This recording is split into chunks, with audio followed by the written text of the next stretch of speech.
আজকে আমরা বর্ণ এবং ধ্বনি এবং বর্ণ নিয়ে আলোচনা করব। এই বর্ণের মধ্যে আমরা বলছি অযোগবাহু বর্ণ। তোমরা হয়তো নামটা প্রথম শুনে থাকতে পারো যে অযোগবাহু বর্ণ আবার কি ভাইয়া? অযোগবাহু বর্ণ হচ্ছে যে বর্ণ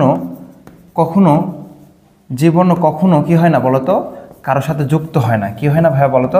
কারোর সাথে যুক্ত হয় না, তাকে কি বলা হচ্ছে? অযোগবাহু। কারোর সাথে যুক্ত হয় না কখনো, কি হয় না বলতো? যুক্ত হয় না। এই বর্ণকে বলা হয় অযোগবাহু বর্ণ। এই অযোগবাহু বর্ণ বাংলা ব্যাকরণে আছে মাত্র দুইটা। কয়টা আছে বলতো ভাইয়া? দুইটা অযোগবাহু বর্ণ আছে বাংলা ব্যাকরণে মাত্র। তাহলে এই দুইটা বর্ণ কি কি একটু খেয়াল করো। একটা হচ্ছে অনিশ্বর, আর একটা হচ্ছে কি বলতো ভাইয়া? বিসর্গ। এই দেখবে এই দুইটা বর্ণ কখনো কি হয় না বলতো ভাইয়া? কারোর সাথে যুক্ত হয় না। এরা একাকিও বসতে পারে না,